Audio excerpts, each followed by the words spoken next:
Well, good afternoon, everybody. Thanks for joining. We are going to be having a conversation about everybody's favorite topic, e-bike. So just trying to get a sense of who's in the room. How many land managers do we have in here? All right, and then, partner trail organizations, and then just members of the public.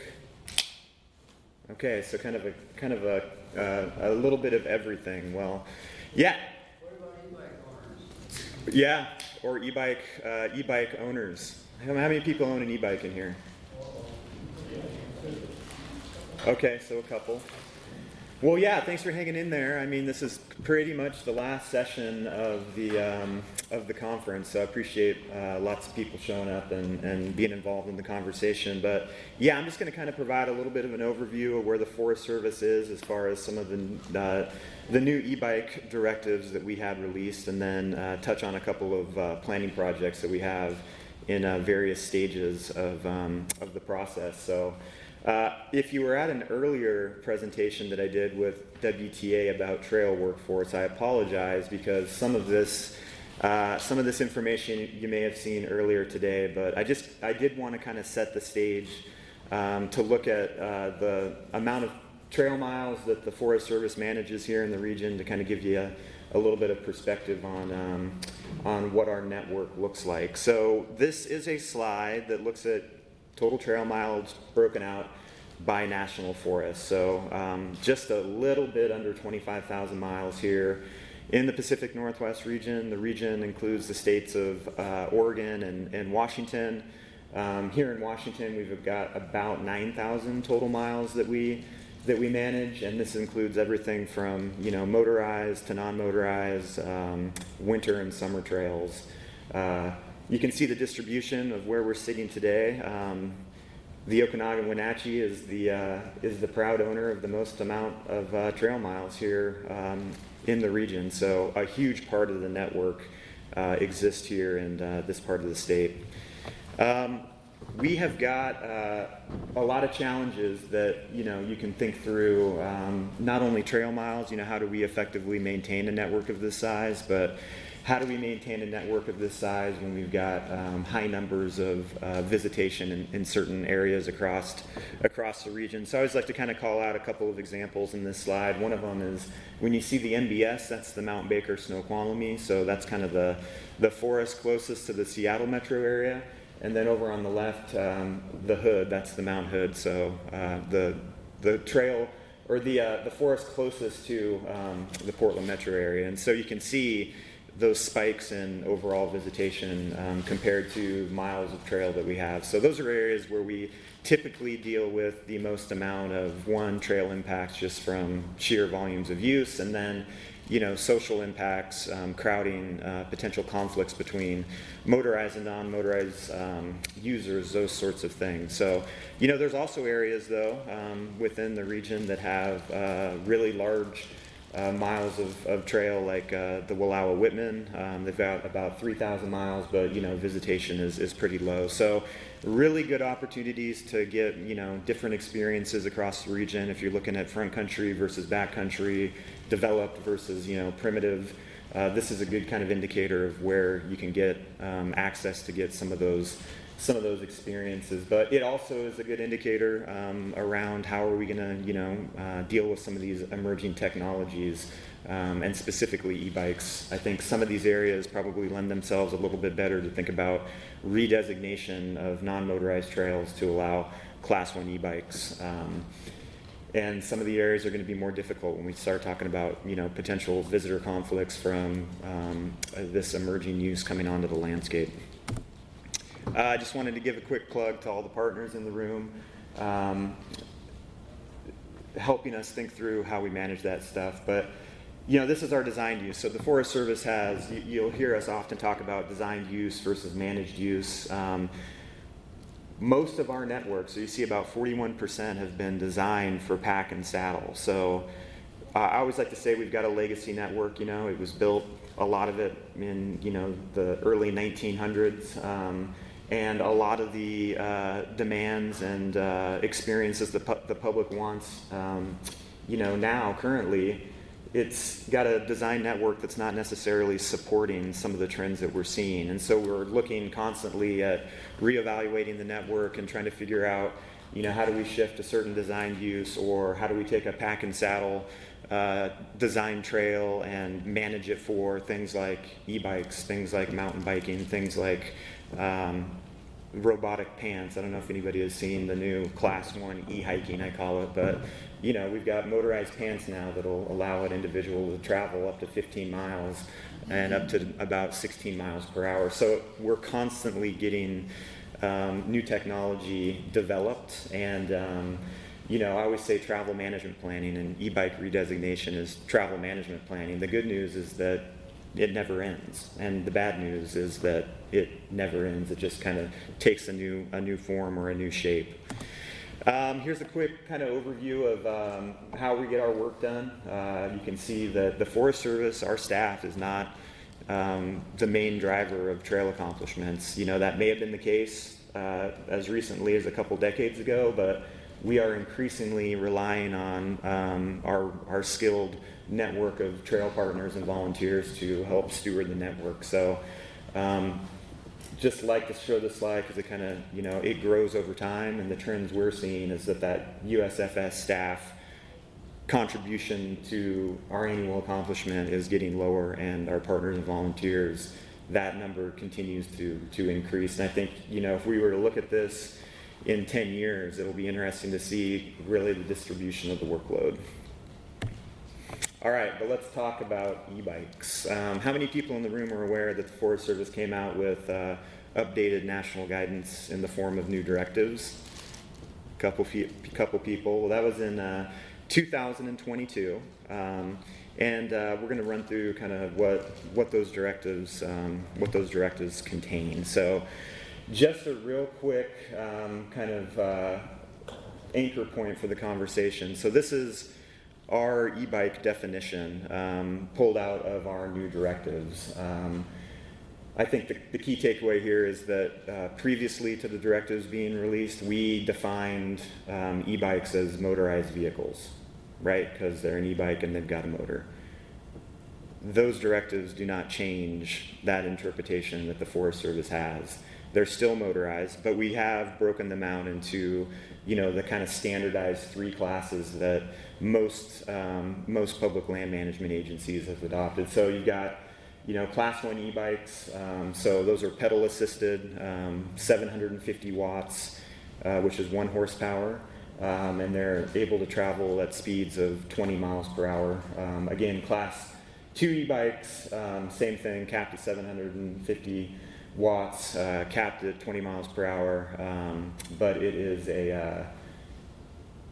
throttle assisted, not pedal. And then Class 3 e-bikes, pedal assist up to 28 miles per hour. I think most, if not all, of the bike manufacturers are producing Class 1 e-bikes. I don't think we see a lot of Class 2 or Class 3 e-bikes, designed for off-road travel. It's typically class 1 that the manufacturers are making, and you'll see, I think, some of the trends, and we've got some industry folks in the room, the sales trends.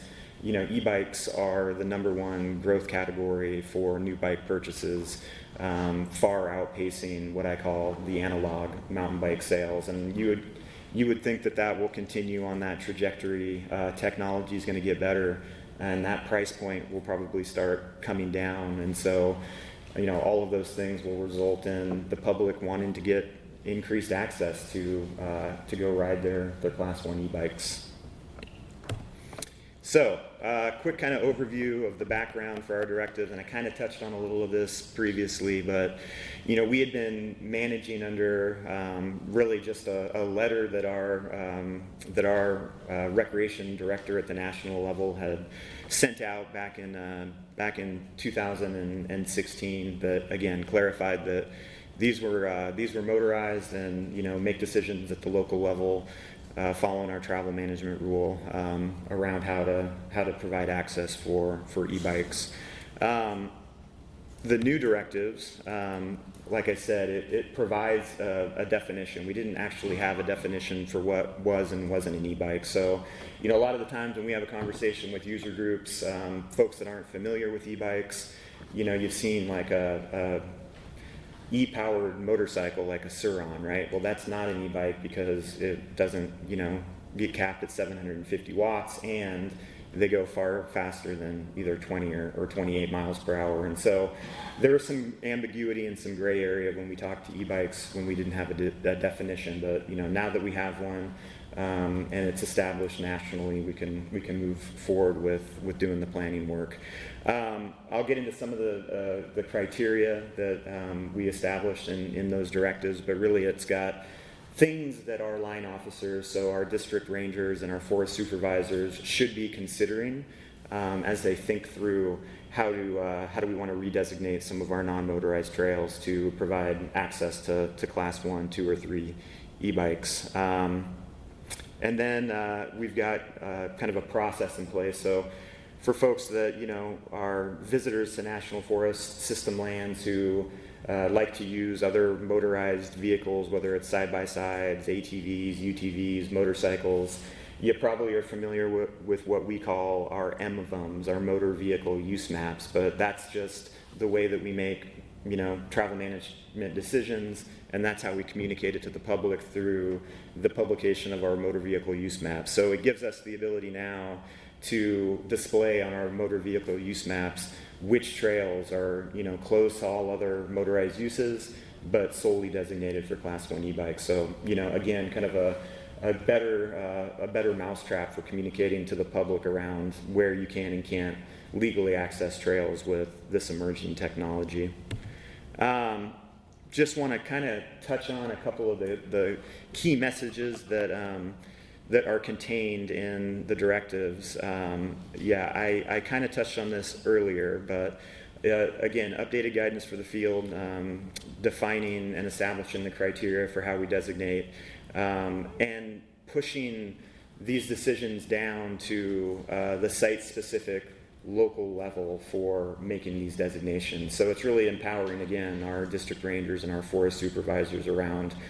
We don't want to tackle this necessarily at scale because of all the different environmental and social related concerns that exist literally on an individual trail by trail basis. So most of the work you're seeing the Forest Service do, again, is not at scale, like not across an entire region and evaluating 24,000 miles. It's much more taking a focused look at how we make these decisions. We did update, not that many people care, but our Forest Service manual and directives have been updated to include these things. And again, defining these as motorized is probably the biggest take home from the directives being released. So when we talk about trail redesignation criteria or considerations, these are a couple of the things that were highlighted in the directives. Do we have existing trails or areas which would be appropriate? Thinking about where we've got potential for minimizing user conflicts. If we redesignate, are we going to have to establish any regulations or restrictions that need to be enforced? So, closure orders potentially for other activities to be able to provide a safe experience for e-bike users. How do we want to deal with design of either new trails or existing trails when we've got the ability to ride a class 1 e-bike at a higher rate of speed on a trail that you're climbing, and how do we want to manage some of that potential risk through education, signage, etc. Based on the fact that the technology is changing and folks are seeking potentially longer riding opportunities with a class 1 trail, when we design new trails or redesignate, do we need to be thinking about a minimum amount of mileage that would support that desired experience? How compatible, right, are e-bikes with other non-motorized users? And this is kind of the biggest I think consideration that is presented to us is, are we going to displace the traditional non-motorized users like hikers or equestrians if we introduce Class 1 e-bikes onto non-motorized trails? One of the things that I think gets lost in the conversation is that since we did designate Class 1, 2, and 3 e-bikes as motorized users, how is that actually impacting our existing motorized users? I mean, for folks who ride, off-road motorcycles, the benefit is that, and the drawback is that you can hear them from a long ways. But when we tell Class 1 e-bikes they can only be on motorized trails, those opportunities for user conflicts between motorcycle riders and Class 1 e-bikers, it's significant. And it's starting to cause issues between just the different rates of speed that are happening on those trails when you mix those uses. And I would consider that a much more of an impact than the impact of a Class 1 e-bike on, traditional non-motorized users like equestrians and hikers. And I think it's a key, component of the decisions that we make that isn't necessarily being captured currently, but it is an issue that we're seeing starting to pop up. Another social concern, right? Like, what is the feeling and the sentiment from those traditional users? Is there a shared understanding about what e-bikes are and what e-bikes are not? And really thinking through some of the social implications of making those decisions. I think, the National Park Service released a pretty comprehensive study that aggregated all of the science around the physical impacts of Class 1 e-bikes. And, honestly, I think the key takeaway there is that the physical impacts of an e-bike Class 1 are indistinguishable compared to an analog mountain bike. So, if the physical impacts are taken off the table when we think about redesignation, it really does come down to how can we play in the sandbox nicely together amongst user groups. All right, so e-bike directives came out in 2022, and we're now at the stage of the process where, again, we're working at the local level to try to figure out how to make those hard decisions about where can we legally provide access for Class 1 e-bikes. And so, we have funded a couple of different projects around the region to start digging into the details. So, the first project out of the gate was down on the Deschutes National Forest, and it was led by our great partners over at the Deschutes Trails Coalition. They brought together 28 trail partner organizations, and they did some sensing around where and how could we make some of those redesignation decisions, and where could we get some broader community support on that social side. So, they convened and facilitated a series of community-wide conversations and produced what they call this e-bike community conversation findings report, which the Forest Service uses kind of our anchor to move through our NEPA planning processes to start making some planning decisions around allowing access. And so, this effort really was a great way to, take the Forest Service out of the role as being the referee, and having our partners driving that conversation. And it was really good. I mean, I think that, again, it identified some key themes that we were using as we worked through the process. This is kind of just an overview of what we heard as far as, interests, concerns, reflections on the process. I'm not going to read through all these, but, I'd ask people in this room to think about wherever you come from, whatever national forest you call home. Is this accurately capturing, right, the interests, the concerns, and the reflections of your community? How, I think, transferable is some of this information for where you all live?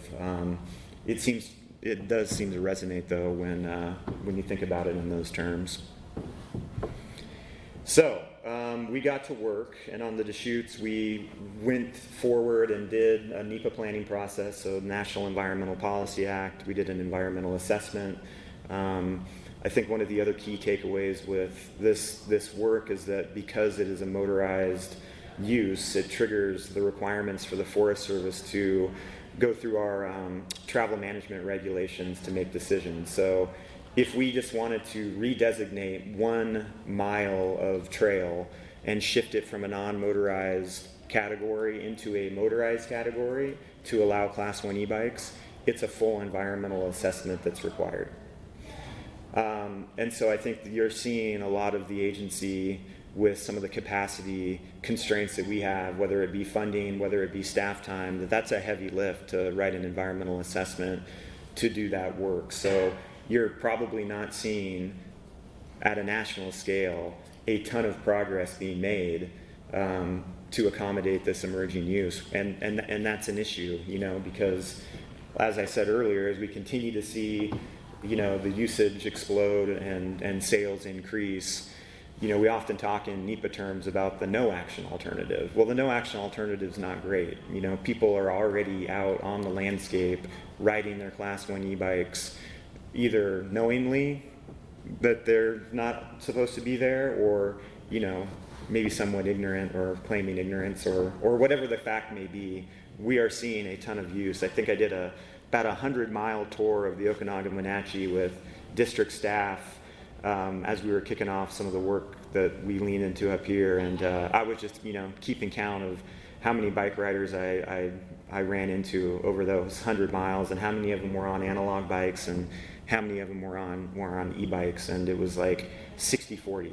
So 60% of the mountain bikers that I ran into on trails that aren't open to e-bikes were on e-bikes. So it's here. We're trying to get a handle on how to manage it, and we are a bit off the back given just the complexities and the time it takes to go through our planning processes. But we do have one EA that's a draft EA that's out there on the Deschutes that looked at about 160 miles. And for folks not super familiar with the Deschutes National Forest, that's Bend, Oregon's backyard, which has got a lot of mountain bike use, a lot of hiking. Pretty much any recreational activity that you can do on National Forest Systems land is happening there, and at pretty high levels. So it was a really good kind of pilot for working through this process of sitting down at the community level and getting stakeholder buy-in, and then identifying select trails using some of that criteria in our directives that we thought we could be successful and that stakeholders could get on board with. So we did about 160 miles that have been identified. And we, in early July, our 30-day comment period for that project started. It closed in early August. And typically, on a small-scale environmental assessment, we'll get, 40, 50 comments from the public on the proposed action, which was, redesignating 160 miles. This EEA got 1,650 comments from the public. Right? So people are engaged, and it's the most number of comments I think I've seen on something of this scale probably in my entire career, which you all know, like, this is an indicator of how passionate people are about this exact issue, and probably why it has been so complicated to make serious headway on making some of these decisions. But yeah, nonetheless, it was out for comment. We're analyzing comments right now, and we'll be releasing a decision on that EA at some point over the late winter or the early spring. So that's what's going on in Oregon. We also provided some funding to the host of this event, TREAD, to do some community engagement workshops here on the Okanagan-Wenatchee National Forest. So sort of a similar model to what we did with the Deschutes Trails Coalition, but really focused on getting folks, selected stakeholders representing primarily trail partner organizations, motorized and non-motorized, really kind of trying to build that shared understanding around, what is even a Class 1 e-bike. So, day one was kind of a pre-survey that went out to attendees of the workshops that asked some general questions about, how familiar they were with what is and isn't a Class 1 e-bike. And then I think day two was actually getting these stakeholders out to 4 different areas that are providing, access to mountain biking right now. Number 2 Canyon, that I think a lot of people are probably up to today, was one of the areas. Echo Ridge, a really nice trail network over in the Chelan district. Jared, what were the other 2? Yeah, Chickadee up in Methow. Yep. Valley Ranger District, and then Ski Hill, so Leavenworth's, mountain bike area, Floyd Canyon. They're able to go out there. Yep. Yeah. So that worked.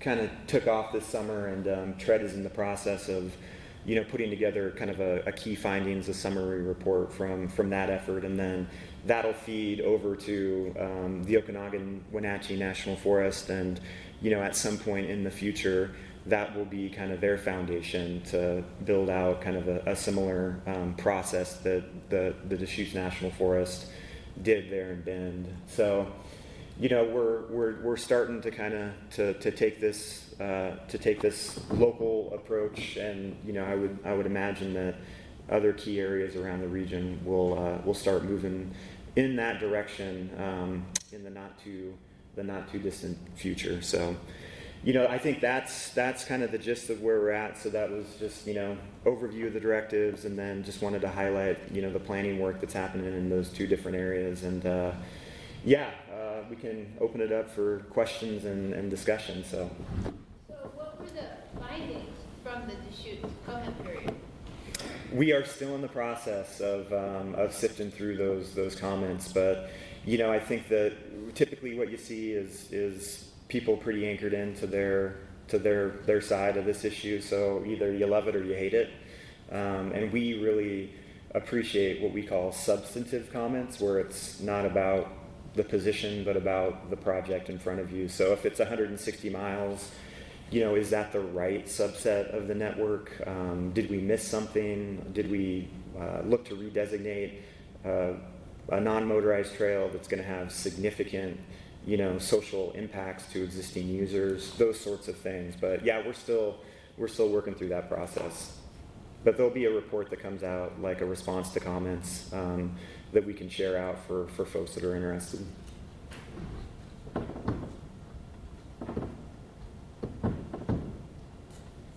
Well, maybe a question for the other land managers in the group.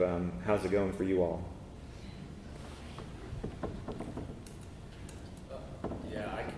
State parks, Josh Kellogg, I'm here in Wenatchee. User conflict's no joke. Communicating what right is, and then how we're designing to improve or encourage responsible behavior and use, that's a challenge. The other one we wrestle with that's on your slide is accessibility. Yeah. Being too restrictive on some of this stuff, we know has an impact on accessibility for some of our users. We're balancing that because we think a lot of the popularity and increase in this is increased access to those that otherwise didn't have it. And so we're taking a very deliberate approach, but it's not fast, and we're getting a lot of feedback. But seeing an increase in injuries and catastrophic problems, which encourage us to move a little faster. Mm-hmm. I had a question just about the communicating if these get changed to motorized designation, including opening e-bikes in the motor vehicle use maps. For me, that seems like kind of maybe the wrong direction to have that information coming from, to have it be on a motorized map and then say, well, these are only open e-bikes. It seems like you're more likely to get people that are going to use those trails with other motorized means, as opposed to going the other way and having maybe the regular non-motorized trails and then say these are open to e-bikes. I don't know if that's been a point of discussion at all. Yeah, I mean, it's a good point, and we definitely have talked about that internally. I think the good news is that our motor vehicle use maps aren't super popular. I mean, most people have a phone in their pocket and they're using a different app to, interface with trails. So it is an issue, but I think that we're kind of antiquated in the way that we develop our motor vehicle use maps. I don't think it's kind of the go-to for a lot of people, but we're thinking about that exact issue nationally because for other regions that have moved out on this and have lived with that decision and then have seen that slippery slope if you put it on a MVUM map, and is that going to encourage motorcycles where you don't want it? We definitely have seen some of that, so it is an issue. Have you heard lately, or maybe the resolution of what was going on in Tahoe for redesignation? Yeah, so Lake Tahoe is a good example of that we can all learn from as an agency. So the Lake Tahoe Basin Management Unit released a decision that said Class 1 e-bikes are going to be allowed on all non-motorized trails, and they got litigated because they didn't follow the travel management rule and do NEPA to do that work. And so they, I believe, entered into a settlement agreement and went back to the drawing board and put together an environmental assessment that actually took a little bit more nuanced look at which subset of their existing trails did they want to redesignate. And that, I think, just ended their comment period, but it went from all to, again, a smaller subset of the non-motorized network. So still in resolution to some degree? Still in process, yep. Can you speak to like the complexities of RCO funding that's dedicated to motorized, non-motorized trail maintenance or trail development in Washington, and how does this open up new funding or reclassify trails if they allow e-bike access to dive into the motorized money? Absolutely. It's like for the motorized groups, is that going to increase competition? Is that conversation come up? Yeah, I mean, it's interesting too, and we're hearing a lot. So yes, I mean, it's a motorized trail at that point, so it's no longer eligible for non-motorized funding. It's only eligible for motorized funding. And so, I mean, in Washington, I know in Oregon, our motorized use categories, typically we leave money on the table just because of the number of projects that are submitted for funding. And so there's that issue, is that now you're competing in a different category for funding. And then two, a lot of those motorized funds come down from gas taxes, and e-bikes don't use gas. So I think there's, at the federal level, Federal Highways Administration, who funds RTP and some of those things, they are thinking about how do we address this issue at scale. Do you think there'll be a reevaluation using the term motor at a strict level? I think that there are conversations happening around how many agencies have defined Class 1 e-bikes. We've gotten into, lots of detailed conversations around, well, can we just make this non-motorized? And I think that there's some value there, right? Just because of the capacity that the agencies have to do the work. But then there's the reality is that it's hard to call something non-motorized when it's got a motor. So, there's nuance there, and there's probably some middle ground that can be reached, but I think it will be difficult to define something with a motor as anything other than motorized.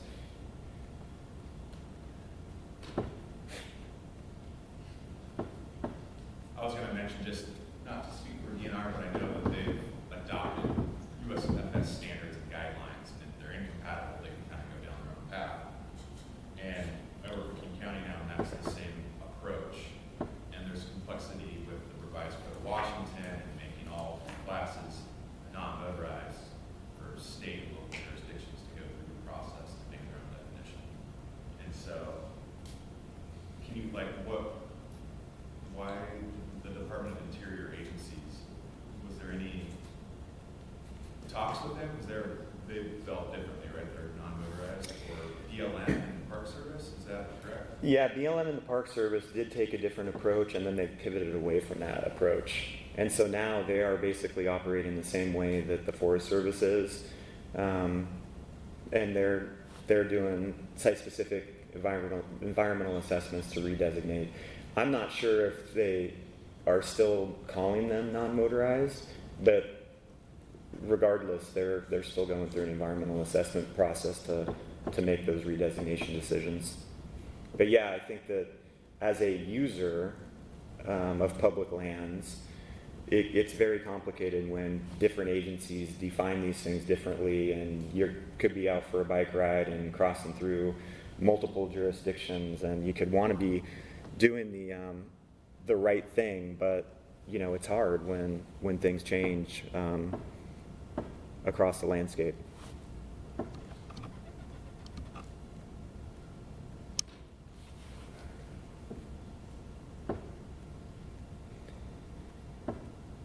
So you don't have any bike stops out there, do you? I'm not aware of any LEOs that are out on bikes.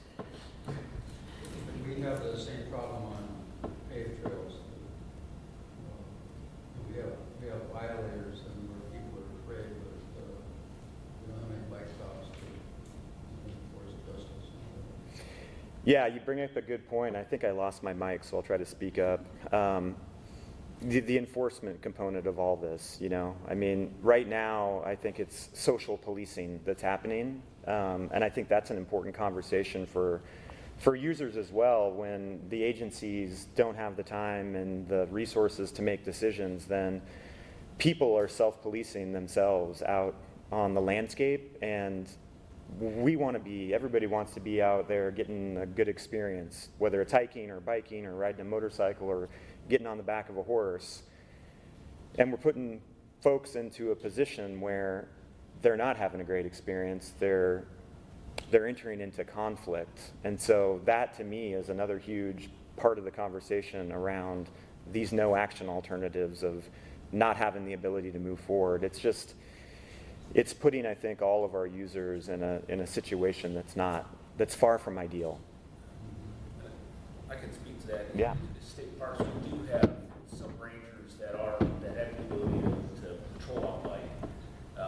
It's not easy. It's not easy to catch up with somebody doing 20 miles an hour. It's also it's a common misconception to apply what we know about traffic laws to people recreating on a bike. They don't apply. The standard to hold somebody legally accountable is a little different, and it's a bit challenging. And we really do try to take an approach of educating the user, being where it's with the present, but it really has to be here's the expected behavior of use.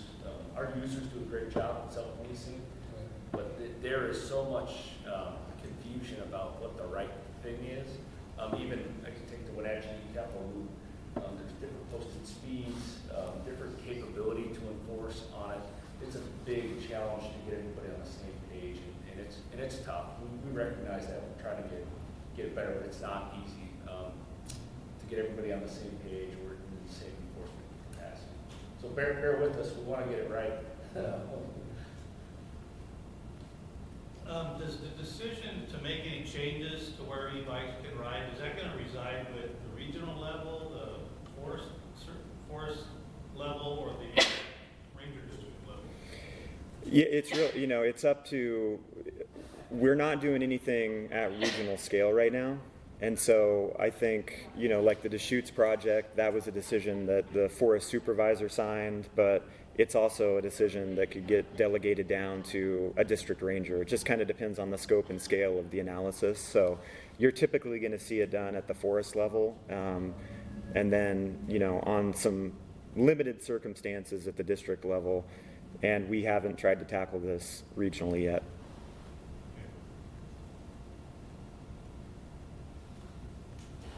Do you have a sense of the timeline for the 4 project areas that we looked at here in terms of how that will get implemented or discussed? Yeah, I mean, I think that if you look at our program of work for this current fiscal year that we're in, it's not going to be, I think, on the calendar for this fiscal year for a variety of different reasons. And I don't know, Jared Bowman is the rec program manager for the Okanagan Wenatchee, so he might have something to add, but... Yeah, in terms of like taking the next steps, the pilot that was done here was kind of a spin-off of the Deschutes one, and the idea was to get the stakeholders engaged, as Zach said, and also to get them with e-bikes, get them on e-bikes so that the conversation was like eye to eye instead of like a lot of misconceptions. And so what we found from that is like a lot of people are somewhat open to it, and then of course you've got your dissent. And on this forest, you know, there are additional complications for trying to undertake this on one of the 5 largest forests in the nation. You know, top to bottom, it would be a very challenging thing to do. So even if we wanted to plan this at a forest level, it's actually much more likely to occur on a district by district basis because the districts are the size of some forests.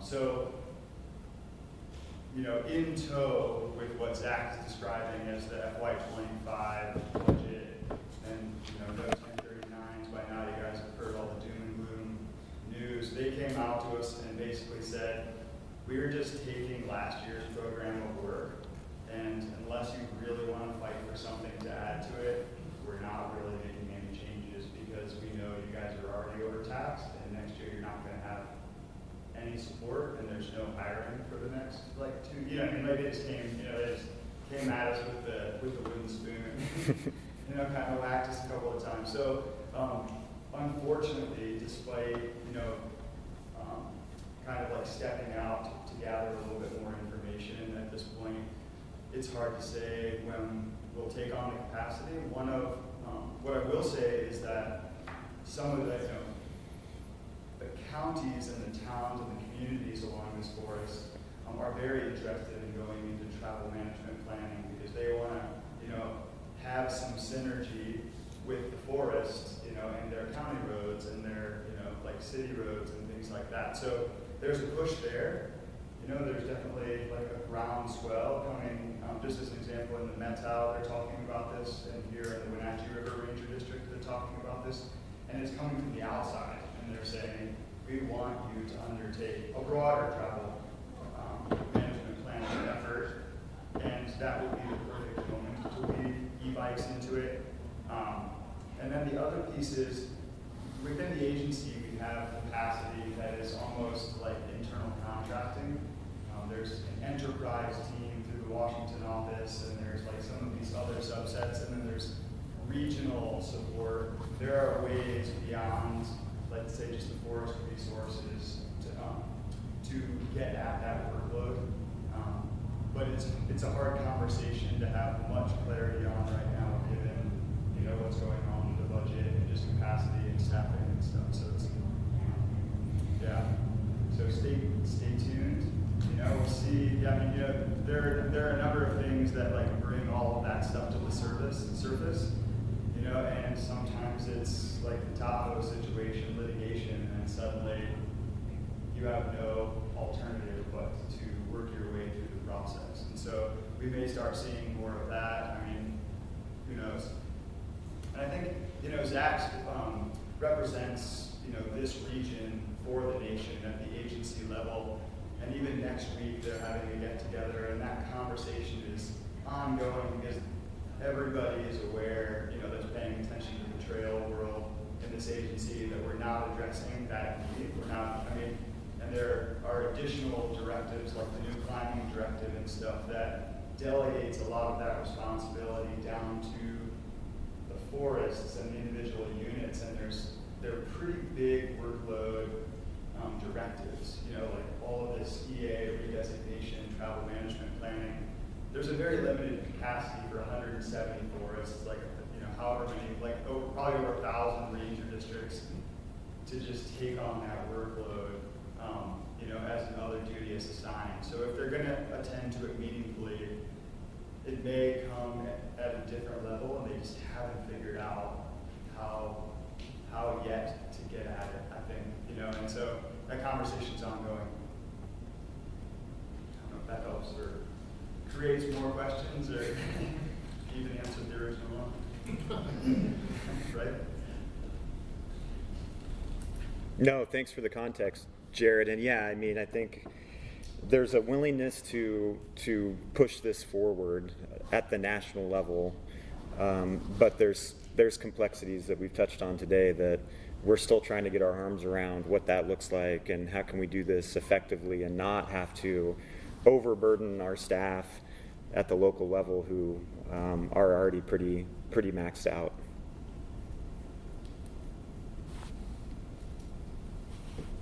I just had a comment to follow up on what you said, Jared. Yeah. I went to the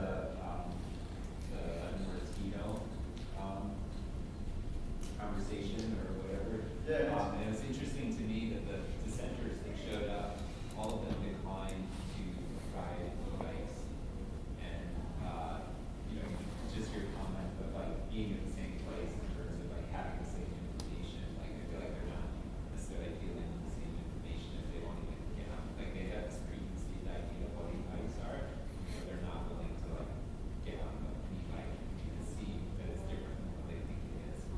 Yeah, I would encourage everybody to get on an e-bike. I, for the first time, got on one as a part of that pilot effort, and it very much changed my perspective on whether or not I, as an analog biker, wanted to be on the same trails as e-bikes. You know, there are some nuances, and you know, when I was a depot planner with other federal agencies for a while, and we used this term.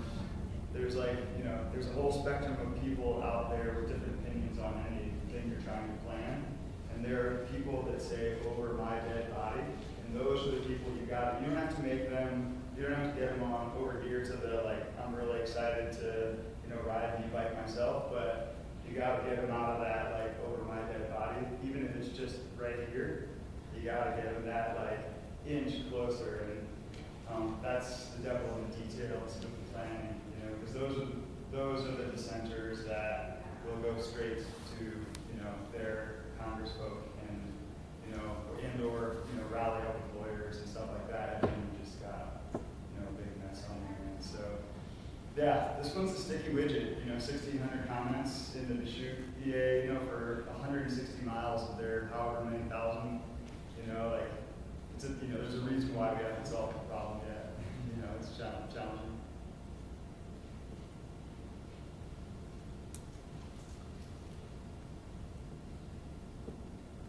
Anything else on e-bikes?